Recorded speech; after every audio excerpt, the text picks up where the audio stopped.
नमस्कार, स्वागत है आपका। आप देख रहे हैं इंडिया डेली। आपके साथ मैं हूं शिवम दत्त मेहता। चलिए बुलेटिन की शुरुआत करते हैं। इस वक्त एक बहुत बड़ी खबर आ रही है। उत्तरकाशी में फिर टूटा है कुदरत का कहर और ये तस्वीर आपको दिखा रहे हैं। ये तस्वीरें डराने वाली तस्वीरें आपके टेलीविजन स्क्रीन पर। धराली गांव में कैसे बादल फटा, और जब बादल फटता है तो होता यह है अचानक से बहुत सारा पानी आ जाता है और भीषण तबाही मच जाती है। धराली गांव की एक्सक्लूसिव तस्वीर आप देखिए। ये कुदरत का वेग है, ये उसकी तीव्रता है, ये उसकी इंटेंसिटी है। ये कुछ भी इसके सामने आएगा उसको साफ कर दिया जाएगा। ये बेहद खतरनाक स्थिति इस वक्त धराली गांव के पास एक नाले में ये सैलाब आ गया है। और ये आप देख सकते हैं 20 होटल बह चुके हैं। 20 होटल, सोचिए एक होटल में कितने लोग रहते होंगे और उनकी स्थिति क्या होगी। ये एक्सक्लूसिव तस्वीरें आप देखिए, आपकी टेलीविजन स्क्रीन पर आप देख पा रहे हैं। उत्तरकाशी की ये तस्वीर है। उत्तरकाशी में ये त्राही त्राही राहत और बचाव के लिए एनडीआरएफ एसडीआरएफ की टीम घटनास्थल पर रवाना हो गई है। लेकिन ये कुदरत का कहर कैसे बरसा है, ये कैसे कहर बरपा है, वो आप तस्वीर देख सकते हैं। ये तीव्र वेग देखिए, जिस तरीके से ये बहता जल प्रवाह आगे बढ़ता जा रहा है और हर चीज को नेस्त नाबूद करता हुआ, उसको मटियामेट करता हुआ ये आगे बढ़ता हुआ पानी। और ये पहाड़ी क्षेत्र से ये अचानक बादल फटने की जब खबर आई तो खबर के साथ साथ ये पता चला कि 20 होटल बह गए हैं। उत्तरकाशी में धराली गांव में ये बड़ा दुखद हादसा, मैं बार बार कह रहा हूं। बादल फटने की घटना से नाला जो है वो उफान पर आ गया। तीव्र प्रवाह जो था उसका, तीव्र वेग जो था उसका, वो पहाड़ी से निचले इलाके की ओर आता देखा जा रहा है। लोग देखिए, वीडियो बनाने वाले किस तरीके से ये चीख पुकार मच चुकी है। आप ये सुनेंगे और देखेंगे ये दहशत का माहौल इस वक्त वहां पर। ये इस जल के साथ, ये केवल जल ही नहीं है, इसके साथ मलबा भी बहता चला आ रहा है। और ये देखिए, जब ये घटित हुआ, ये देखिए तस्वीर, ये तस्वीर जो डरा देने वाली तस्वीर है। अब आपको सुनाते हैं पुष्कर सिंह धामी जी की तरफ से, मुख्यमंत्री जी की तरफ से क्या कुछ कहा गया, वो सुनिए। के धराली क्षेत्र में बादल फटने की अभी सूचना आई है और बहुत तेज गति से मलबा आया है पानी के साथ। हमारा प्रयास है कि इस समय में सभी को जल्दी से जल्दी राहत के काम किए जाएं, बचाव के कार्य किए जाएं। जिला प्रशासन के लोग वहां पहुंच रहे हैं, साथ में हमारी सेना के लोग, एनडीआरएफ एसडीआरएफ, आपदा प्रबंधन विभाग लगातार कोशिश कर रहा है कि हमारी सर्वोच्च प्राथमिकता है कि सभी को इस समय राहत की जाए, सभी को बचाया जाए और हर प्रकार से जान माल की सुरक्षा की जाए। अभी धराली में खीर घाट के ऊपर बादल फटने से धराली गांव के नीचे वाला पूरा हिस्सा और बहुत प्रलय का वहां पे जो है मंजर जो हुआ है। और तत्काल जो मुखबा वालों ने तत्काल जो है सूचना दी और मैंने तत्काल जो है माननीय मुख्यमंत्री जी जो अभी त्रिपुरा में हैं उनको तत्काल सूचना दे दी है। जिलाधिकारी को इसके लिए अलर्ट कर दिया गया है। हमारी वहां पे जो हरसिल में आर्मी की टीम थी, आर्मी की टीम वहां पर पहुंच गई है और एनडीआरएफ एसडीआरएफ की टीम भी मौके पे पहुंच रही है। बहुत बड़ी ऐसी दुर्घटना है। हम भगवान से इस समय जो इस घड़ी में सबको मजबूती के साथ जो है पूरी टीम को वहां पे लगा दिया गया है। और जो हमारे गढ़वाल कमिश्नर, उनसे भी बात हो चुकी है, चीफ सेक्रेटरी से बात हो चुकी है। तो तत्काल इसके लिए जो जिलाधिकारी द्वारा तत्काल पूरी टीमें वहां पे रवाना कर दी। खुद भी जो है जिलाधिकारी मौके पे पहुंच रहे हैं और जो हमारे आर्मी की टीम है वो मौके पे पहुंच गई है। और मैं क्योंकि देहरादून था, मैं भी यहाँ से देहरादून से चल गया। ये बहुत बड़ी ऐसी घटना है और हम भगवान से प्रार्थना करते हैं कि जो है सबको इस समय जो इस आपदा की घड़ी में सबको मजबूती से खड़ा होकर इस आपदा से लोगों को बचाना है। और अब इस पर चर्चा करने के लिए आनंद आर्य हमारे साथ जुड़ चुके हैं, पर्यावरणविद वो हैं हमारे साथ। आनंद आर्य जी, जरा विस्तार से समझाने का प्रयास करिए ये त्रासदी, ये जिस तरीके से ये तीव्र वेग वहां पर देखने को मिला। आनंद जी, आप देख सकते हैं कैसे अचानक से बादल फटा है और उसने सभी कुछ को अपनी चपेट में ले लिया है। मलबा, इसमें क्या कुछ होगा, पत्थर होगा, पेड़ होंगे, कंकड़ होंगे, और जो भी इसके सामने आया, कहा जा रहा है 20 होटल बहा लिए गए। आनंद आर्य जी, आपकी टिप्पणी प्लीज सर। देखिए, ये एक ऐसी प्राकृतिक आपदा है कि जो हमेशा से होती रही हैं और आज भी हो रही हैं और होती रहेंगी। बस यह है कि इनकी तीव्रता कितनी है और कितनी फ्रीक्वेंसी के साथ ये होगी, इसके लिए जिम्मेदारी है, वो सरकार की जिम्मेदारी है, छोटे एक्सटेंट तक पब्लिक की जिम्मेदारी है, पर सबसे बड़ी प्रॉब्लम जो इसके अंदर है वो है सरकार की जिम्मेदारी नंबर एक। और वो जिसको हम कहते हैं क्लाइमेट चेंज हो रही है, क्लाइमेट चेंज नहीं हो रही, क्लाइमेट ध्वस्त हो चुकी है।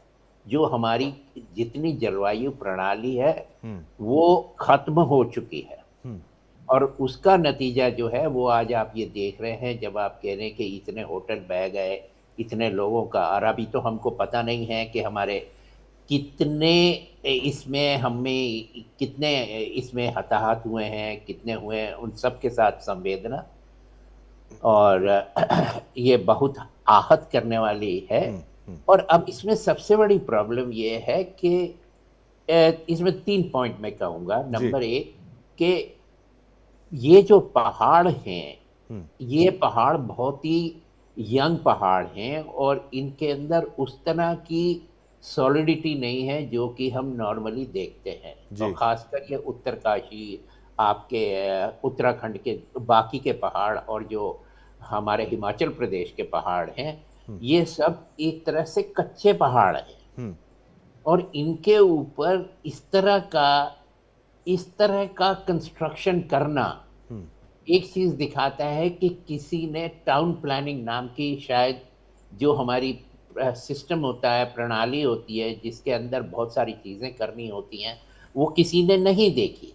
अब जितना एरिया मैं देख पा रहा हूँ आपके चैनल पे, ये डेफिनेटली जहाँ पे नुकसान हुआ है, ये कम से कम 1 लाख स्क्वायर मीटर्स का होगा, कम से कम। और जितना आप पूरे बिल्डिंग दिखा रहे हैं, ये तो आई थिंक 2 या 3 स्क्वायर किलोमीटर में होगा। और ये एक छोटा सा गांव होता था आज से 50 साल पहले, पर अब यह गांव नहीं रहा, ये एक तरह से कस्बा हो गया है या टाउन हो गया है। और अगर आप कह रहे हैं कि वहाँ पे 20 होटल बह गए हैं, तो अभी तो देखिए कितने और होटल होंगे जो वहाँ पे, ये होटल वहाँ क्यों बने? सवाल ये है कि क्या इस पहाड़ की, इस वैली की जो उसकी कैपेसिटी है कि वहाँ पे कितने घर बन सकते हैं, किस तरह से बन सकते हैं, उनका किसी ने कोई असेसमेंट किया? जो हमारा एक 2006 का हमारा एक लॉ है, एनवायरनमेंट इम्पैक्ट असेसमेंट का, क्या किसी ने उसकी तरफ ध्यान दिया? और यही पर्पस है टाउन प्लानिंग का। हाँ जी, नहीं, लेकिन आनंद आर्य जी, बिल्कुल आपकी बात से मैं सहमत हूं, लेकिन ये चाहे गांव छोटा भी होता, लेकिन बादल फटना अचानक से इतना खतरनाक कैसे होता है, वो भी थोड़ा सा समझाते चलिए दर्शकों को, वो समझे। हाँ। बादल फटने का मतलब ये है कि 1 घंटे के अंदर 4 इंच से ज्यादा बारिश। तो आप इमेजिन कर लीजिए कि कितनी बारिश है, कितना पानी है, और पानी का वेग कितना होगा। बिल्कुल। और उसके साथ हवा, और जिस समय पानी के साथ जब वो पानी नीचे बहेगा तो उसका जो वेग है, बिल्कुल, उसके अंदर जो कुछ उसकी सीमा में आएगा वो उसको बहा के ले जाएगा, चाहे आपका 5 स्टार होटल हो, चाहे आपकी गाड़ी हो, चाहे कुछ भी हो। तो इसमें ज़्यादा नुकसान मलबे से हुआ है। और अगर यही हमारा गांव होता और अगर हमने इसको प्रॉपरली प्लान किया होता, तो हमें पता होता कि हम यहाँ सिर्फ 100 घर बना सकते हैं या 50 घर बना सकते हैं। अब आपने बना दिए हजारों घर। अब हजारों घरों के लिए आपको रोड बनाने हैं, तो आपने कितने पेड़ काटे हैं। और यही जो आपदा है, जो पानी का वेग है, उसको अवरुद्ध करने के लिए ये पेड़ ही हैं जो हमें बचाते हैं। बिल्कुल, ये पेड़ ही हैं जो हमारी जलवायु प्रणाली को एक तरह से उनका संरक्षण करते हैं और उनको संभाल के रखते हैं। तो ये जितनी बड़ी गलती हुई है। और तीसरा पॉइंट जो मेरे को कहना है वो ये है कि मुझे किसी तरह के, किसी के रिलीजियस, जो भी उनकी जो धार्मिक भावना है, उनसे मुझे कोई किसी तरह की आपत्ति नहीं है और मैं उनका पूरा समर्थन करता हूँ। पर यहाँ जो हमारे धाम हैं, जो हमारे तीर्थ स्थल है, वो हमने उनको तीर्थ नहीं रहने दिया। हमने जो हमारी तीर्थ यात्रा होती थी, अब हमने उसको रिलीजियस टूरिज्म में बना दिया। जी। अब उसकी वजह से क्या है कि नहीं तो इतने आदमी क्यों होते? आज मुझे ये बताइए, इतने आनंद जी बिल्कुल आपकी बात सही है। प्रदीप यदुवंशी हमारे संवाददाता हमारे साथ इस वक्त जुड़ चुके हैं। प्रदीप, बेहद खतरनाक ये दृश्य देखकर ऐसा लगता है इससे भयावह दृश्य क्या होगा। अचानक इस तीव्र वेग, इस तीव्र प्रवाह में कोई भी इसकी चपेट में आएगा वो तो साथ ही चला जाएगा। 20 होटल की जानकारी आ रही है, कितने ही लोग इसमें आ गए होंगे चपेट में। क्या कुछ आपके पास जानकारी जो आधिकारिक तौर पर पहुंची है?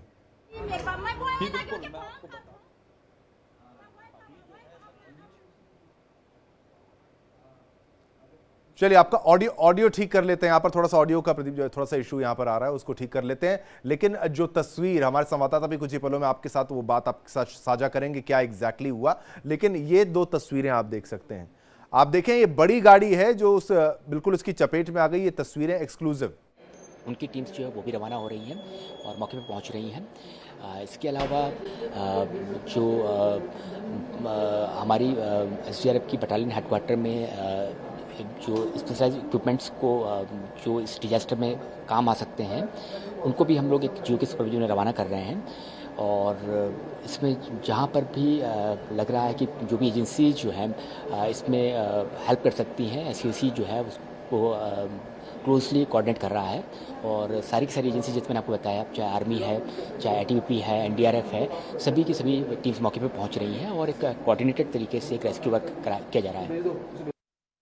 चलिए आपने अधिकारी की प्रतिक्रिया भी यहां पर सुनी। प्रदीप यदुवंशी एक बार फिर से हमारे साथ जुड़ चुके हैं। आनंद आर्या पर्यावरणविद वो भी हमारे साथ लगातार बने हुए हैं। लेकिन ग्राउंड से जो रिपोर्ट है वो उसके बारे में प्रदीप जरा विस्तार से समझाने का प्रयास करें।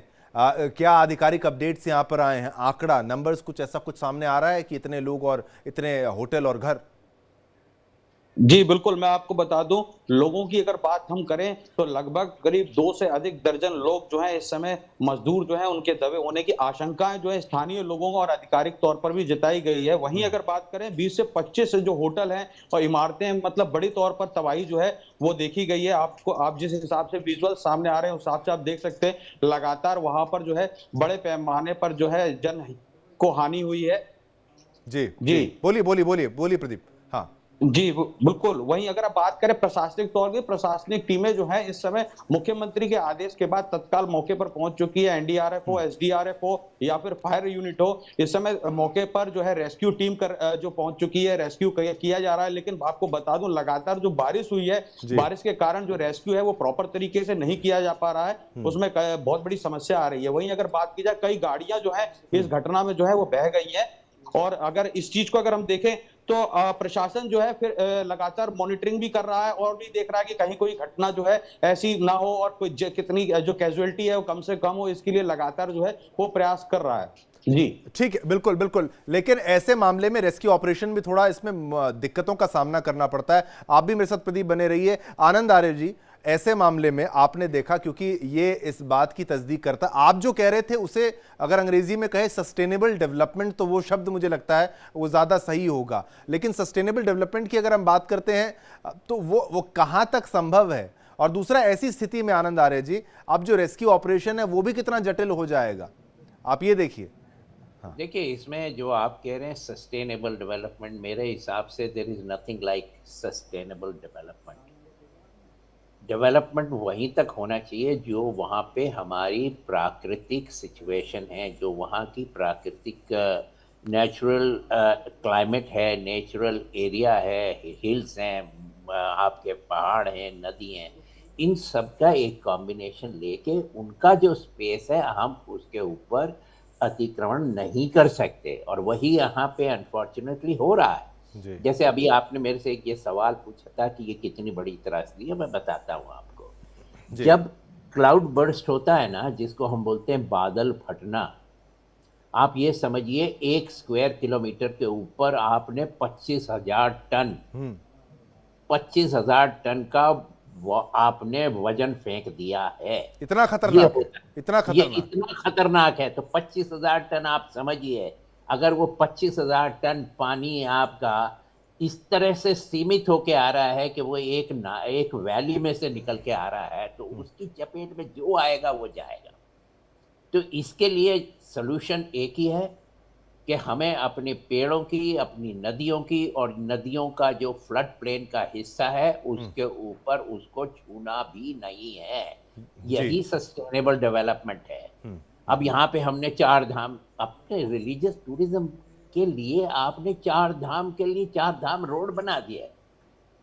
अब उसमें कितने पेड़ काटे हैं और उनकी एनवायरनमेंट इम्पैक्ट असेसमेंट नहीं हुई है। ये सरकार की जिम्मेदारी है। जी। और जिस समय इसको बनाना था तो सरकार ने एक प्रोजेक्ट को, जो कि पूरे चार धाम का जो रोड था, हाँ। उसको 11-12 यानी आनंद जी, जो जो डेवलपमेंट वर्क है, जो वहां पर प्रगति उन्नति का काम चल रहा है, उसी के कारण ये जो ऐसी घटनाओं को ज्यादा देखने को मिल रहा है। आप ये भी एक तरीके से कह रहे हैं कि पहले भी होता था, लेकिन अब क्योंकि वो आबादी वहां पर बेहद समीप रहने लगी है, तो फ्लड प्लेन्स के खास तौर पर और नदी किनारे, नाले किनारे, इसलिए ये बेहद खतरनाक हो चुका है। तो मकान बह के जाएंगे, ये इसमें कोई शक नहीं है कि अगर आप नदी के किनारों पर घर बनाएंगे तो बाढ़ तो आएगी। और बाढ़ का जो वेग होता है, जैसे मैंने आपको बताया है कि अगर 1 इंच आपका 4 इंच बारिश होती है 1 घंटे के अंदर, जी। तो आप ये समझ लीजिए कि आपका 25,000 टन के करीब पानी अगर ऊपर से कहीं से आ रहा है तो उसके आगे कोई चीज़ टिक नहीं सकती। और सस्टेनेबल डेवलपमेंट का मतलब यह है कि जिस जगह की जितनी कैपेसिटी है उसके ऊपर आप एक एक किलो का वजन उसके ऊपर आप नहीं डाल सकते। आपको हमेशा उससे 10% का मार्जिन, 20% का मार्जिन रख के करना है। बिल्कुल कभी बिल्कुल आती बिल्कुल। थी। हाँ, लेकिन तो बिल्कुल ये इसके लिए सीएम, जब तक हाँ जी, सरकार जी। काम करेगी नहीं, जी। जब तक की प्लानिंग होगी नहीं। अब ये तो हिल्स की बात है, और जी। आपको, आप भूल गए कि क्या हुआ था 2 साल पहले उत्तरकाशी में। ठीक। उत्तरकाशी में ही कितने भूस्खलन हुए, ठीक है। कितनी आबादी हुई, और हमने कुछ सीखा नहीं। अब यही जब हमारे जैसे लोग पॉइंट आउट करते हैं गवर्नमेंट को, तो हमें कह दिया जाता है कि भाई ये तो एंटी डेवलपमेंट लोग हैं, ये इन लोगों का बिल्कुल। एक एजेंडा होता है। ऐसा कहीं नहीं है। अच्छी कि आनंद जी, ये हम 3 तस्वीरें भी दर्शकों को दिखाते चलें। यहाँ पर पहली तस्वीर में आपको दिखा रहे हैं किस तरीके से शुरुआत उसकी जहां पर हुई थी, उससे 1 सेकंड के बाद या 1 या 2 सेकंड के बाद पहली वीडियो में आप वो देख सकते हैं। दूसरा वीडियो थोड़ा जूम इन करके आपको हम दिखा पा रहे हैं कैसे जब वो निचले इलाके की ओर वो तीव्र वेग के साथ, और जिस तरीके से आनंद आर्य साहब ने बताया कि कैसे इतना छोटे से एरिया में इतना ज़्यादा प्रेशर उसका और इतना इंटेंसिटी उसकी रहती है, तो उसका क्या असर होता है। दूसरी वीडियो में आप भली भांति वो देख सकते हैं। तीसरे वीडियो में आप देख सकते हैं तबाही के दौरान और बाद की वो तस्वीर, उसका वो तबाही का मंजर, जहां पर ये देखिए, आप इन जो वहां के निवासी हैं जिनके द्वारा ये वीडियो बनाई जा रही है, उनकी आवाज सुन के ही समझ पाए होंगे। वो पहाड़ के लोग जो वहां पर मौजूद थे वो समझ गए थे कि ये त्रासदी, ये तबाही बहुत बड़ी है और इससे बच पाना मुश्किल है। वहां से उन्होंने देखा ऊंचाई से कि ये किस तरीके से कहर बरपाता हुआ एक बादल जो फटता है कितनी तबाही लेके आता है।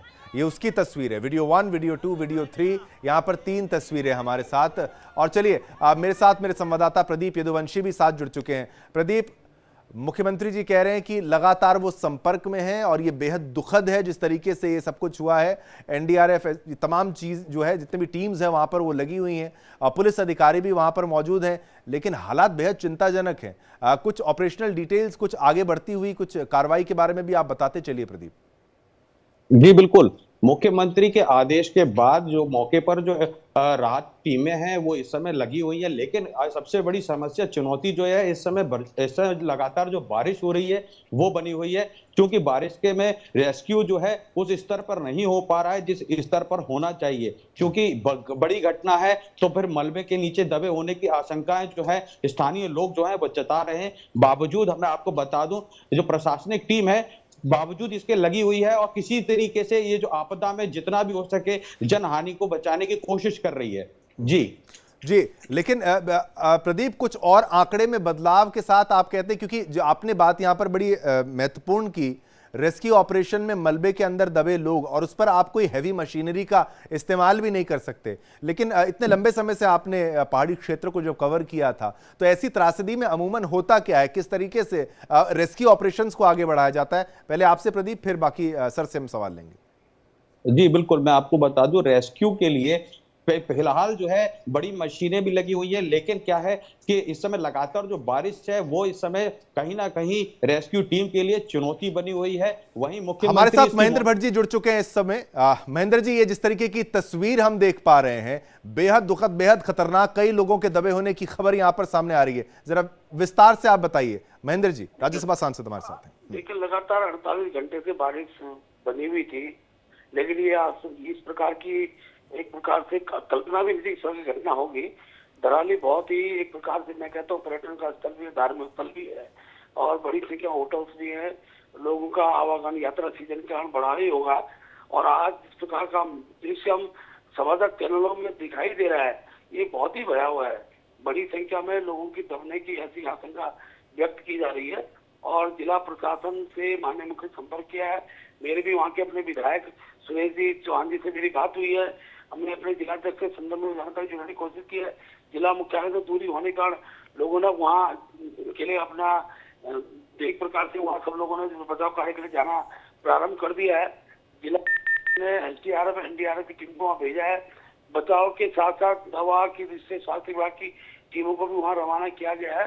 लेकिन अभी क्योंकि घटना में कितनी कैजुअलिटी हुई है, कितने लोग घायल है, उसका आंकड़ा जैसे आता है उसकी व्यवस्था की जाएगी। मैं माननीय गृह मंत्री जी का भी आभारी हूँ कि गृह मंत्री जी ने मुख्यमंत्री संपर्क करते हुए जो उत्तरकाशी क्षेत्र की जिस प्रकार की भी केंद्रीय बचाव सहायता की अवस्था रहेगी उसमें वो अपना सहयोग करेगा। लेकिन मुख्य रूप से थोड़ा मौसम अनुकूल होता तो हेली सेवा की वहाँ अवस्था रहेगी। आर्मी के हेली वहाँ जाएंगे तो कुछ बड़ी संख्या में जो घायल है उनको ठीक स्थान पर सुरक्षित किया जा सकता है। बिल्कुल, लेकिन एक बात महेंद्र जी, अभी तो आंकड़े सामने आएंगे, थोड़ा जल्दी होगा उसके बारे में चर्चा करना, लेकिन रेस्क्यू ऑपरेशन किस तरीके से वहां पर चलाया जाएगा, आप उस जगह को ज्यादा बेहतर समझते हैं। वहां पर रेस्क्यू ऑपरेशन भी दिक्कत होगी। हाँ जी, मैं गया हूँ, मैंने उस जगह देखी, दिक्कत तो निश्चित रूप से होगी। पहाड़ी क्षेत्र 48 घंटे बारिश के बाद मुझे लगता है कि जो राहत कार्य की जो मशीनरी है उसको वहाँ जाने में भी समय लगने की स्थिति बनी हुई है। लेकिन मैंने कहा ना, हेलीकॉप्टर के माध्यम से हम कैसे करके वहाँ बचाव की टीम को भेज सकते हैं, उस पर एक प्रयास सरकार द्वारा किया जा रहा है। अधिकारियों से लगातार बातचीत हो रही, मुख्यमंत्री चर्चा कर रहे हैं। और क्योंकि हर प्रकार की पहाड़ के अंदर इस प्रकार की आपदा का अनेकों बार इस प्रकार की इच्छा रहती है, बचाव के जो दल है उनको इसके बारे में किस प्रकार से बचाव किया जाए उसका एक प्रकार का अनुभव उनके पास रहता है। तो हम अपेक्षा कर रहे हैं कि बहुत जल्दी टीम कुछ जानकारी दे सके, वहां तक कुछ दिशा निकल कर आ सके। और पहाड़ के अंदर जब भी आपदा आती है तो आसपास के गांव के लोग सहयोगी के रूप में हमेशा खड़े रहते हैं। मेरे को जानकारी मिली कि आसपास के गांव के बड़ी संख्या में लोगों ने वहां पहुंचना प्रारंभ किया है, बचाव कार्य में सहयोग दे रहे हैं। और धीरे धीरे प्रशासन की जो आसपास के स्वास्थ्य विभाग के जो डॉक्टर थे उनको वहाँ भेज दिया गया। आसपास का जो भी प्रशासनिक तंत्र है उसको बचाव कार्य के लिए भेज दिया गया है। बिल्कुल महेंद्र जी, ये जो वहां पर हम होटल देख रहे हैं, कंस्ट्रक्शन देख रहे हैं, क्या ये मायनों के हिसाब से हैं, तय मानकों के हिसाब से? कई वहां पर दिक्कतें कई ये भी आती हैं, कुछ लोग घर नदी किनारे का स्थिति रहती है। और अब जब नया हमने एक्ट बनाया उसने इसको प्रतिबंधित कर दिया है, लेकिन पहले से ही बहुत सी बड़ी संख्या में होटल्स वहाँ बने हुए थे। निश्चित रूप से उसके कारण एक दिक्कत आई होगी। और जो वहाँ के जिलाधिकारी प्रशांत आर्य जी, वो लगातार उन्होंने कंट्रोल भी किया है इस बीच में। और वो बातचीत भी उन्होंने आज प्रातः काल जब ये घटना घटित हुई उसके तत्काल बाद से वहां पर तंत्र अपना प्रारंभ कर दिया। बचाव कार्य के लिए लोग भेजने प्रारंभ कर दिया है। ठीक है, बिल्कुल, बहुत बहुत धन्यवाद महेंद्र जी, जिस तरीके से आपने जानकारी यहां पर दी। और आप ये तस्वीर भी देख सकते हैं। गणेश गोदयाल जी हमारे साथ इस वक्त जुड़ चुके हैं। गणेश जी, जरा विस्तार से आप भी बताइए, ये जो हुआ है वहां पर, देखिए ये डरा देने वाली तस्वीरें आपके टेलीविजन स्क्रीन पर आप देख सकते हैं, कैसे ये तीव्र वेग आता है और ये सब कुछ प्रभाव में चला जाता है। जी हाँ, ये बहुत ही दुर्भाग्यपूर्ण है। और मुझे तो इन तस्वीरों को देखकर ये लग रहा है कि ये जिस प्रकार से 2013 में केदारनाथ की घटना हुई थी, ये उसी प्रकार का कुछ दृश्य यहाँ पर दिख रहा है। अभी कितना नुकसान हुआ है इसका अनुमान लगाना, स्थानीय लोग ही इस बात का अनुमान लगा सकते हैं कि वास्तविक रूप में क्या नुकसान कितना हुआ है। लेकिन तस्वीरों से ये बहुत स्पष्ट रूप से ये प्रतीत होता है कि भारी मात्रा में नुकसान हुआ है। हमें इस समय ये चाहिए कि तत्काल सरकार वहां पर ये इंतजाम करे, जो भी नजदीकी यूनिटें हैं एनडीआरएफ, एसडीआरएफ की, पुलिस की और राहत एजेंसियों की, जो यूनिटें नजदीक में हैं, तत्काल वहां जाना चाहिए।